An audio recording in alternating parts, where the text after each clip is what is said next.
주가 고난을 당한 표라. 험한 십자가를 내가 살아남은 주가 보혈을 흘림이라. 최후 승리를 얻기까지 주의 십자가 사랑하리. 빛난 면류관 받기까지 험한 십자가 붙들겠네. 멸시 전에 받은 주의 십자가에 나의 마음이 끌리도다. 귀한 어린 양이 세상 죄를 지고 험한 십자가 지셨도다. 최후 승리를 얻기까지 주의 십자가 사랑하리.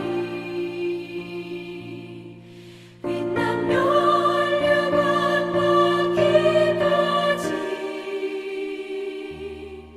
험한 십자가 붙들겠네.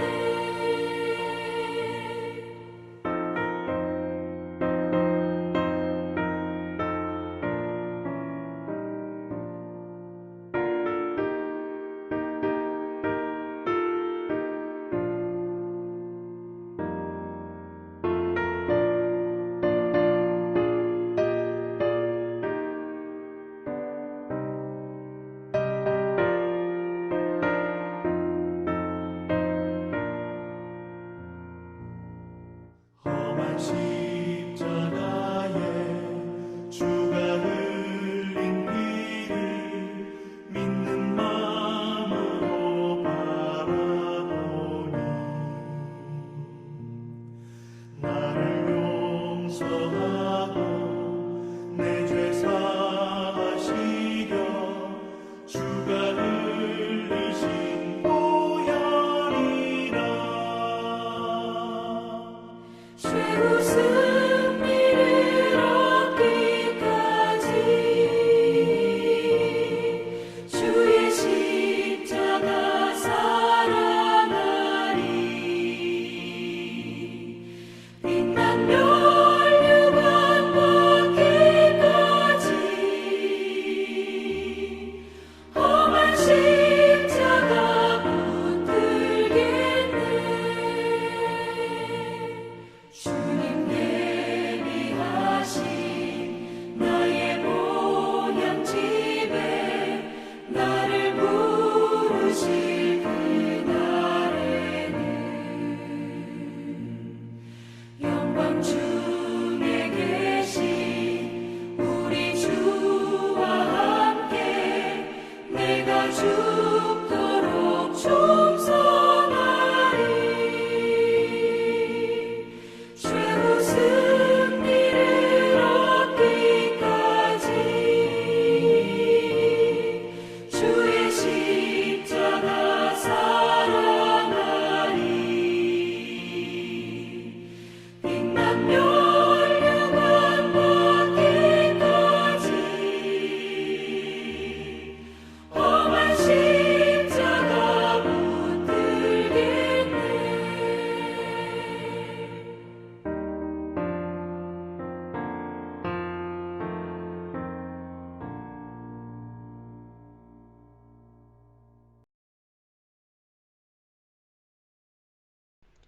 창세기 12장.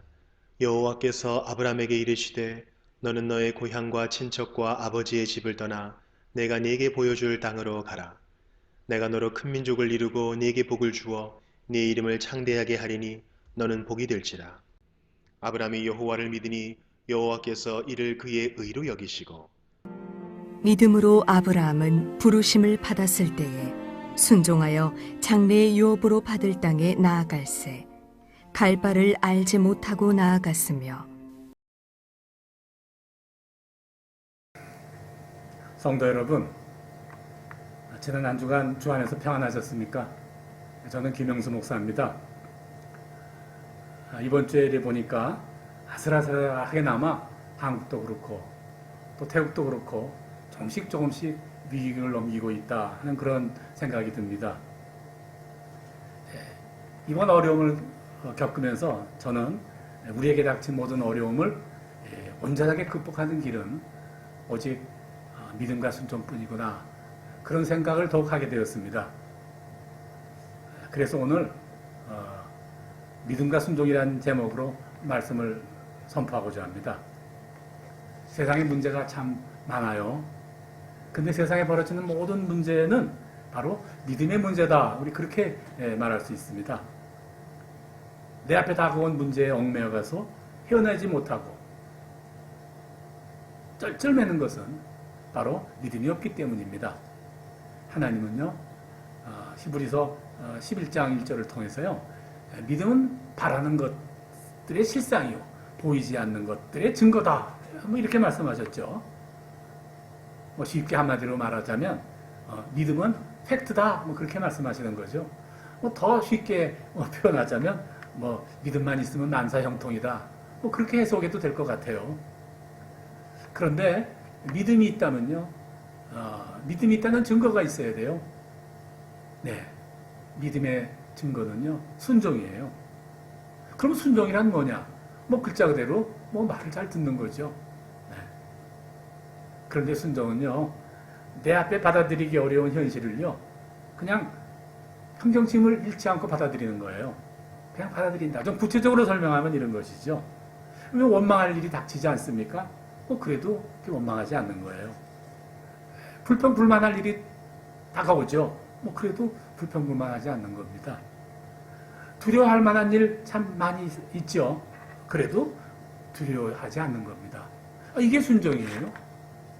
왜 그럴 수 있나? 왜 그렇게 해야 되나? 인생에요, 하나님이 관여하지 않는 것 하나도 없지 않습니까? 내 앞에 닥친 바로 이 일도, 정말 만나기 싫은 이 일도 하나님이 내게 꼭 필요하고 내가 꼭 그래야만 하니까 그저 내 앞에 두신 겁니다. 더 나아가서요, 하나님이 나를 사랑하시는데 그 사랑하시는 하나님이요, 내게 가장 좋은 것으로 주시려는 것 아닙니까? 뭐 이런 믿음이 이로 인해서 우리가 순종할 수 있는 겁니다. 네. 그런데도 많은 사람들이요 그렇게 하지 않아요. 성도들도 마찬가지죠. 뭐 불평할 만하니까 불평하고, 또 원망할 만하니까 원망하고, 또 두려워할 만하니까 두려워하고, 다들 그럽니다. 네. 그런데 그것은요 믿음이 없는 거예요. 그거는 순종하지 않는 거예요. 네. 그런 불신앙, 불순종 가지고는요 아무것도 해결할 수 없어요. 내 앞에 닥친 이 코로나 바이러스와 그로 인한 많은 어려움들이 있지 않습니까? 그거 하나도 해결할 수 없어요. 오직 더 문제는 더 커질 뿐이에요. 앞길이 막막한 사람들 뭐 주위에 많지 않습니까? 네. 혹시 그러신 분들이 있으면요, 하나님이 내게 지금 가장 좋은 곳으로 주고 있구나, 그렇게 믿으셔야 됩니다. 네, 그렇게 하세요. 평상심을 유지해야 된다, 그 말이죠. 그게 순종입니다. 그러면 만사 형통하죠. 네, 오늘 아브라함의 이야기를 하려고 합니다. 우리가 아브라함을 믿음의 조상이라고 그러고요, 순종으로 믿음의 성공을 이루신 분 아니겠어요? 그래서 오늘 아브라함은 성공한 일 중에서, 뭐 그분 실패한 일도 많았죠. 그렇지만 아브라함이 성공한 믿음 중에서 그 중에 하나, 그 말씀을 가지고 오늘 하나님의 말씀을 같이 전하고자 합니다. 본문 12장 1절 먼저 읽겠습니다. 너는 너희 본토 친척 아비 집을 떠나 내가 네게 지시할 땅으로 가라. 창세기 12장 1절입니다. 가라. 하나님이 아브라함에게요, 가라 그러셨어요. 네. 그런데요, 유심히 보니까요, 어디로 가라 그러지 않으셨어요. 그냥 지시할 땅으로 가라, 그 말이죠. 그 말은요, 내가 장차 어디로 가야 할지 그건 그때 가서 말하겠다, 뭐 이거예요. 가라 그거죠. 이 말은요, 바로 미래라는 말이기도 해요. 자, 미래라는 말, 지시할 땅, 장차 내가 가야 될 곳, 이런 미래를 의미하는 것이죠. 이런 상황에서 아브라함이 어떻게 했나? 우리 히브리서 11장 8절에서는요, 잘 설명하고 있어요. 히브리서 11장 8절 제가 읽겠습니다. 믿음으로 아브라함은 부르심을 받았을 때 순종하여 장차 기업으로 받을 땅을 향해 나아갈새 갈 바를 알지 못하고 나아갔으며. 네. 약간 글의 순서가 조금 좀 뒤바뀐 게 있는 듯 보여요. 네. 아브라함이 부르심을 받았는데, 아브라함이 가라는 하나님의 말씀을 들었는데 어디인지 갈 바를 몰랐다 그거죠. 어디를 가야 되는지 몰랐다 그 말이죠. 가라고는 하시는데 어디로 가야 될지 모른단 말이죠. 언제 가야 되는지도 모른단 말이죠. 왜 거기를 가야 되는지도 모르겠단 말이죠. 두려웠겠죠. 원망스러웠겠죠. 불평할 수도 있었겠죠. 그런데 전혀 그렇게 하지 않았죠. 그죠? 나갔다 그럽니다. 아니 어디로 가는지도 알지 못하는데 나아갔어요. 나아갈 수 있겠습니까? 저는요, 이 나아갔다는 그 말씀을요, 가라는 그 말씀을 듣자마자 즉시 준비했다. 저는 그렇게 생각이 듭니다. 네, 그렇게 믿어요. 아, 아브라함이 가라는 말을 듣고서 즉시 준비를 시작했구나. 어디로 가는지 언제 가는지 모르지만 하나하나 착착 여행에 필요한 것을 준비했구나. 그렇게 저는 해석하고 있습니다. 또 본문에 어디 그런 말이 있냐고 혹시 의아심을 가질 수 있는 분에게 제가 설명드리죠. 본문에 나온 것은요, 아브라함이 믿음으로 순종했다. 그리고 나갔다. 뭐 이렇게 이야기를 하죠. 그 믿음으로 순종했다는 말은요, 그저 원망하지도 불행하지도 두려워하지도 따지지도 않았다. 그 말이거든요. 네? 그게 바로 순종했다 그 말이죠. 네. 바로 아브라함이 이렇게 순종할 수 있는 그런 유일한 이유가 하나가 있어요. 네. 하나님께서 아브라함에게 가라고 하시면서요, 이렇게 약속하신 내용들이 본문 12장 2절에 기록되어 있습니다. 내가 너로 큰 민족을 이루고 내게 복을 주며 내 이름을 창대하게 하리니 너는 복이 될지라. 이 약속을 하신 거예요. 네. 사실 이거 말은 하셨지만 이루어질지 안 이루어질지 말로만 한 약속인데 믿을 수 있겠어요? 그런데 아브라함이 이 약속을 아주 굳게 믿었어요. 그래서 가라고 하니까 그냥 준비 시작한 거예요. 이렇게 믿고 순종한 아브라함에게 하나님이 뭐라 그러셨는지 아십니까? 창세기 15장 6절에는요, 이렇게 기록이 되어 있어요. 아브라함이 여호와를 믿으니 여호와께서 이를 그의 의로 여기셨다. 이렇게 되어 있어요. 의로 여기셨다. 하나님이 의롭다고 그러신 거예요. 이게 무슨 말입니까? 의롭다는 말이요. 천국 백성 자격이 있다 그 말입니다. 내가 너한테 세상 일을 좀 맡겨도 되겠다. 이제 그 말씀이기도 하죠. 이 말씀을 통해서요, 하나님은 우리들에게 너희들도 아브라함 같이 그렇게 해라. 그러면 된다. 라고 말씀하는 것이죠. 자, 이제 우리들의 이야기로 돌아갑니다. 옛날 아브라함에게 가라 라고 말씀하셨던 그 하나님이요, 오늘 우리에게 또 가라 이렇게 말씀하세요. 너는 내게 지시할 곳으로 가라. 뭐 이렇게 말씀하시죠. 아브라함에게 하셨던 바로 똑같은 말씀을 바로 그 하나님이 우리에게 하신 것이에요. 네? 하나님이 나를 가라 하셨다고요?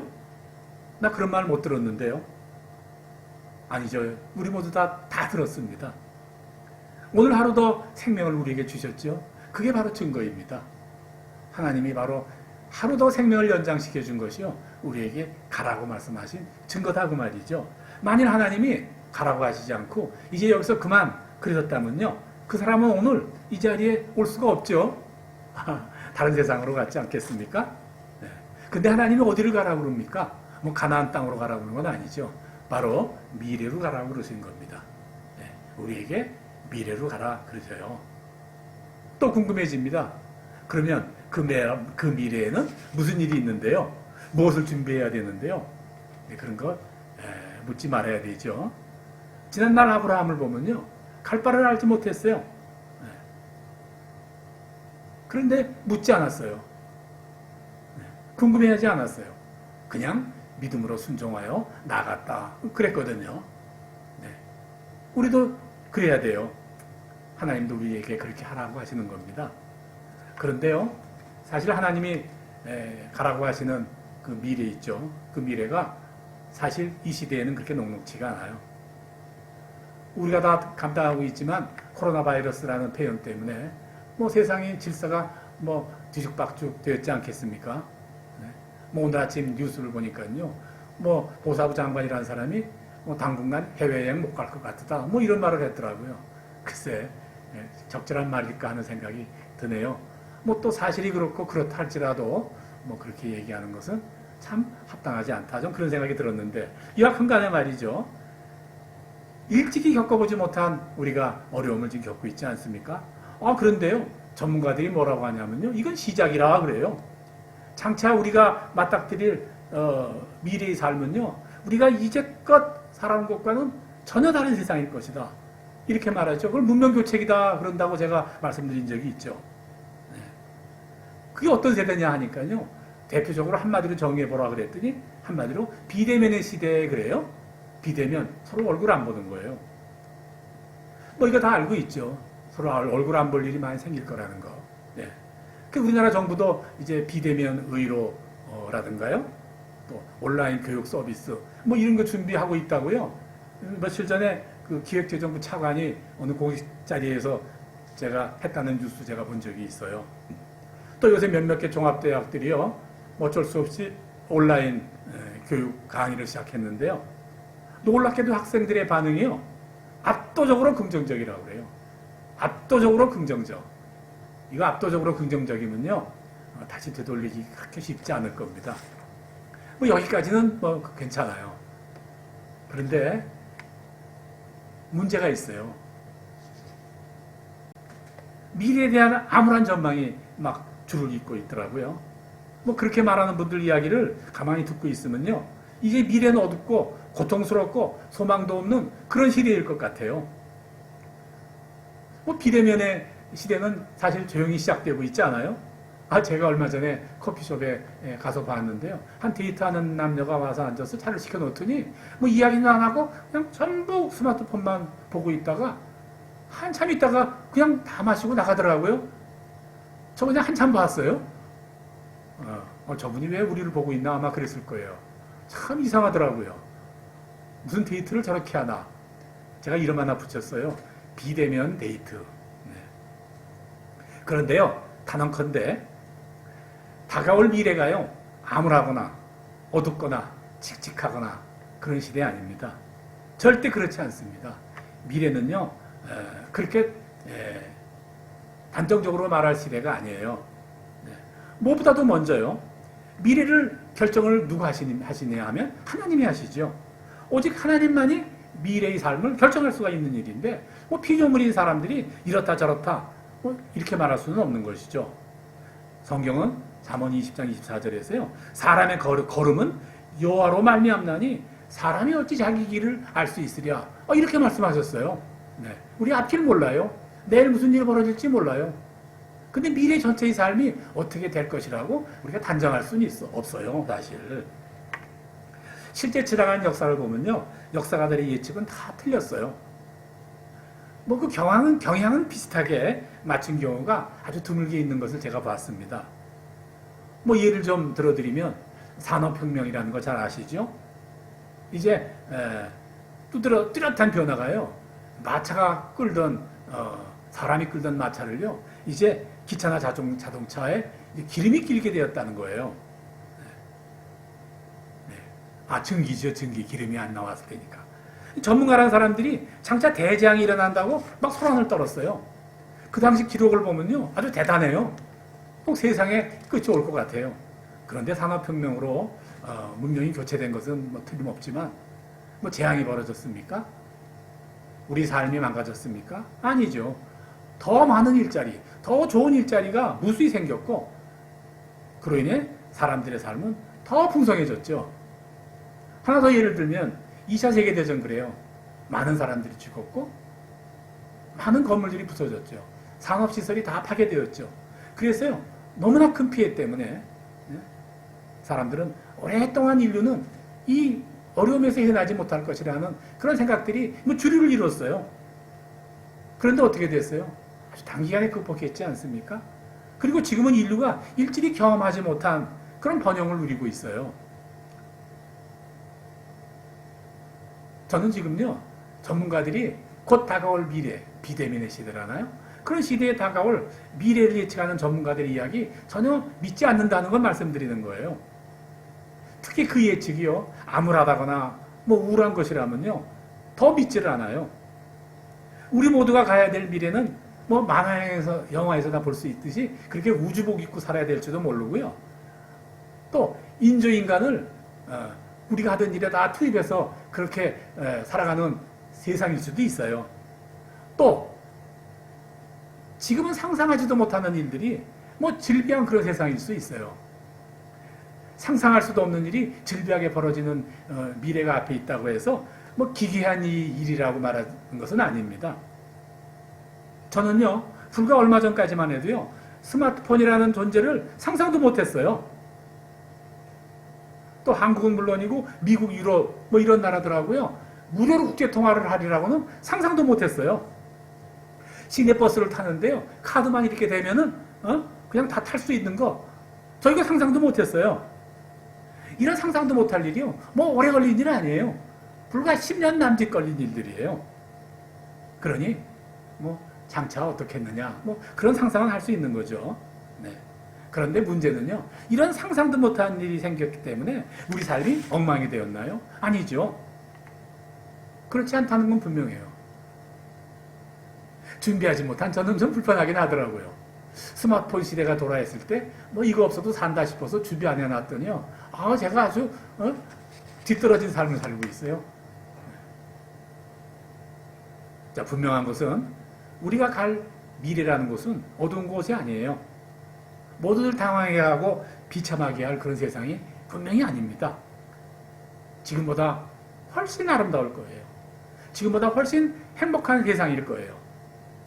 미래 역시 지난 과거와 마찬가지로 세상을 끔찍히 사랑하시는 하나님이 다스리십니다. 그래서 하나님은요, 주님이 다시 오실 그날까지 이 세상을 더욱 아름답게 지키고 살기 좋은 곳으로 이렇게 보호하실 것이다. 전 이렇게 분명히 믿습니다. 뭐 이런 일에 예외가 하나 있죠. 아주 중요한 예외예요. 역사를 통해서 우리가 본 귀한 그 증거제가 하나 있어요. 한 120, 30년 정도 됐을 겁니다. 세상에 하나님이 없다고 주장하는 일단의 집단들이 등장했어요. 그런 있지도 않은 하나님 믿고 순종하는 교회와 성도를요, 아편 같은 쓰레기들이라고 그렇게 했죠. 뭐 무슨 집단인지 아시겠죠? 네. 그들을 따르던 많은 개인과 나라와 국가와 민족들이 있었어요. 다 망했어요. 하나같이 다 뒤로 돌아섰어요. 저 먼 과거로, 다시 불편했던 과거로 돌아가야 됐다 그 말이죠. 이 점을 기억하셔야 돼요. 왜 우리가 믿고 순종해야 되는가 이유를 우리가 이런 증거를 통해서 우리가 볼 수 있는 것이죠. 이제 말씀 마칩니다. 다가올 미래는 또 살만한 세상이지만 또 그만큼 비례해서요, 불신앙 불순종이 더욱 활개치는 세상이 될 것이 분명합니다. 말세가 가까워진 것 아니에요? 그러니까 마귀가 더욱 기승 부릴 거고요, 이단과 거짓 선지자들이요 더욱 날뛸 거예요. 우리 성도들이 지금같이 대충 믿고 뭐 대충 순종해서는요 뭐 감당이 안 되죠. 지금 닥쳐진 현실이 분명히 어려워요. 지금 어려움은요 한마디로 잠시 잠깐이에요. 이 잠시 잠깐을 못 참고 힘들다, 두렵다, 지루하다 그렇게 말한다면요, 이게 바로 불순종이에요. 어떻게 해야 됩니까? 이 기간을요, 미래를 준비하는 시간이 돼야 돼요. 어떤 걸 준비하나요? 믿음과 순종을 훈련해야 돼요. 지금 믿음과 순종의 훈련을 하기에 가장 적당한 기간 아닙니까? 일부러 하려고 해도 안 되는 기간 아닙니까? 뭐 내게 닥치는 이 문제가 혹시 징계인가?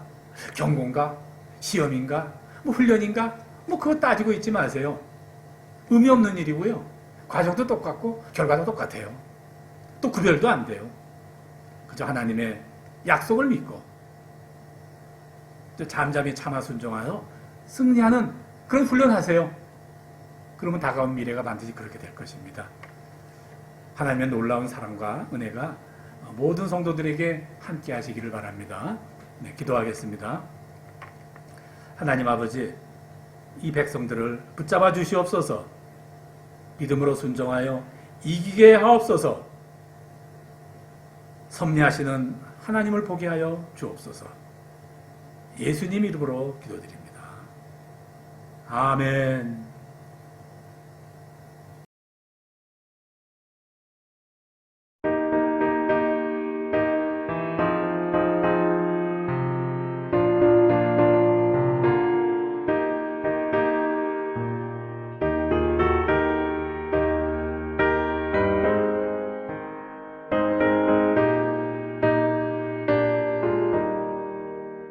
예수가 함께 계시니 시험이 오나 겁없네. 기쁨의 근원 되시는 예수를 위해 삽시다. 날마다 주를 섬기며 언제나 주를 기리고 그 사랑 안에 살면서 딴 길로 가지 맙시다. 이 세상 사는 동안에 주 이름 전다 하면서 무한한 복락 주시는 예수를 위해 삽시다.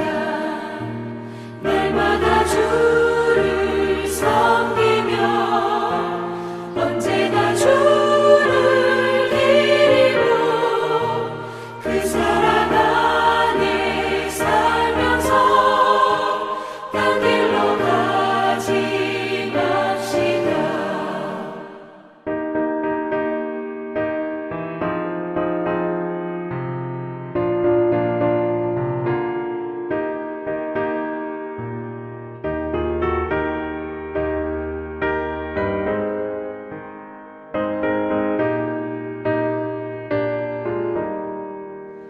이 세상 친구 없어도 예수는 나의 친구니 불의한 일을 버리고 예수를 위해 삽시다.